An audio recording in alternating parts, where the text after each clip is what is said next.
Ladies and gents, from Rossi Reacts, and this is the absurd true scale of Pablo Escobar's wealth visualized by the channel RealLifeLore.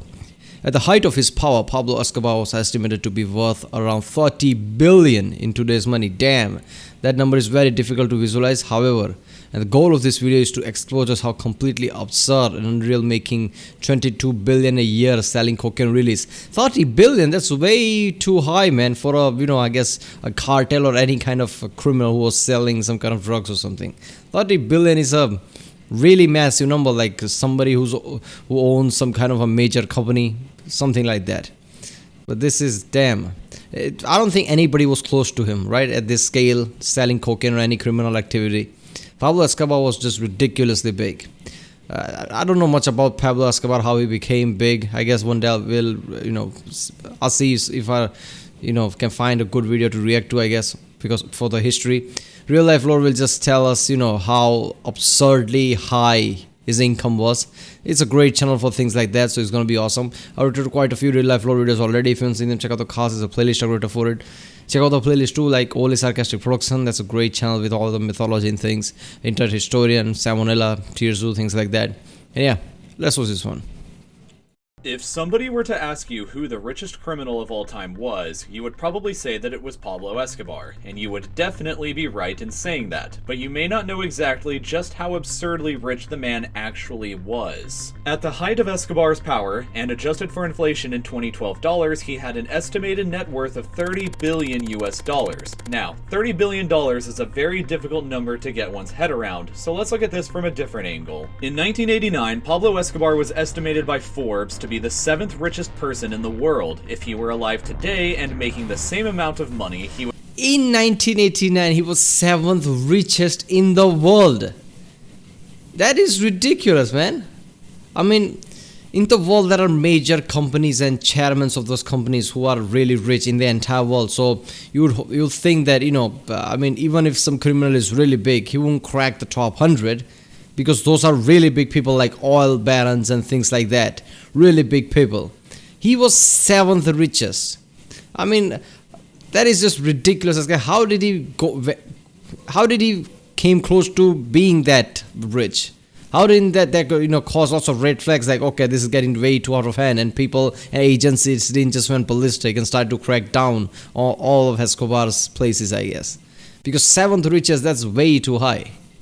Would be placed 18th on that list. The engine that provided him with his immense wealth was his Medellin cartel, a ruthless drug organization so large that it could be placed on the Fortune 500. For a time, the cartel basically owned an entire island in the Bahamas that they used as a refueling point for their planes smuggling cocaine from Colombia. The island had a 1-kilometer-long airstrip where they would land their large planes, transfer the cocaine onto smaller planes, and from there land on remote dirt roads in the south of Florida, where the cocaine would then hit the streets of the United States. The cartel was making 5 to 7 of these flights every day in their heyday, and even had a fleet of 2 submarines.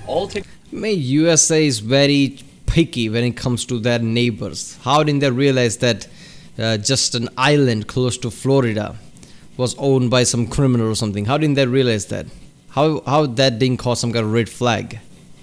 Together, about 15 tons of cocaine was being smuggled by the cartel into the United States per day. Damn. This amounted to them controlling 84 to 90% of the cocaine supply in the United States, and about 80% of the total global cocaine supply. 1 single kilo of cocaine cost the cartel an average of $1,000 to refine and another $4,000 to smuggle into the United States. Pilots who were employed by the cartel could make up to $500,000 per flight into the United States. Once on the streets of the United States, that kilo that cost $5,000 to arrive there could sell for anywhere between $50,000 to $70,000. What this meant was that Escobar's cartel was making $60 million in revenue per day.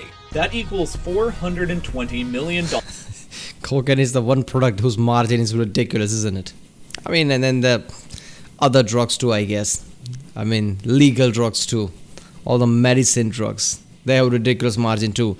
I was watching a news channel where some asthma medicine or something was just, was costing only $5 to make, and people were selling that for, I don't know what, $50 or $100 plus. And people were just getting pissed off, like, how could you do that? And I guess drug companies already do that, so this is not that surprising. But yeah, every week, and that meant an operating yearly income of $22 billion. They were making so much money that they had to spend around $1,000 each week just on rubber bands to keep their mountains of cash all neat and organized.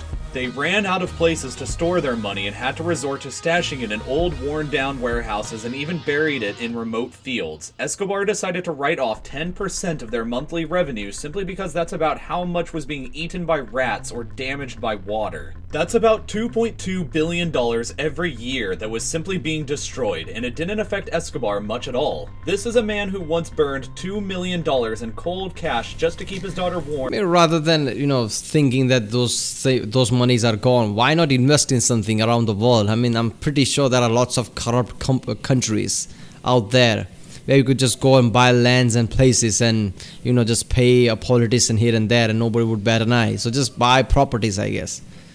I mean, why would you just let that go to waste? Or one time when she was cold.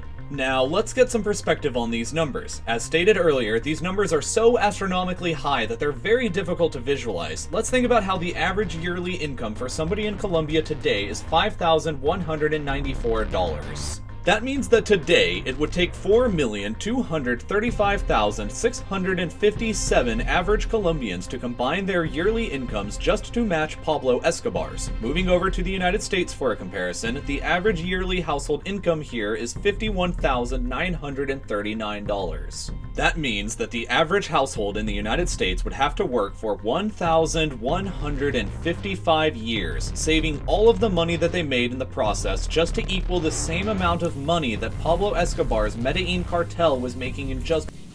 Alright, first of all, you cannot compare a cartel to an average household. Cartel, you can basically compare that to a company or something, because cartel has lots of people and there are, just like any other business, there are cost and expenses.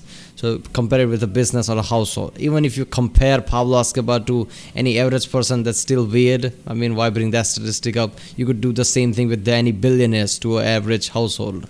It would be the same thing. So sometimes RealLifeLore puts stats that's just like, why put that stat? That doesn't make sense. But yeah, I mean, Pablo Escobar was really like, billionaire rich, proper billionaire rich, like people who own giant companies, giant chains of companies that is spread around the world, things like that. One single day. Staggeringly, to match the amount of money the cartel was making in 1 year, it would take 423,574 average US households to pool all of their yearly earnings together. That's roughly the same population as the city of Miami. And what about Escobar's reported net worth of $30 billion?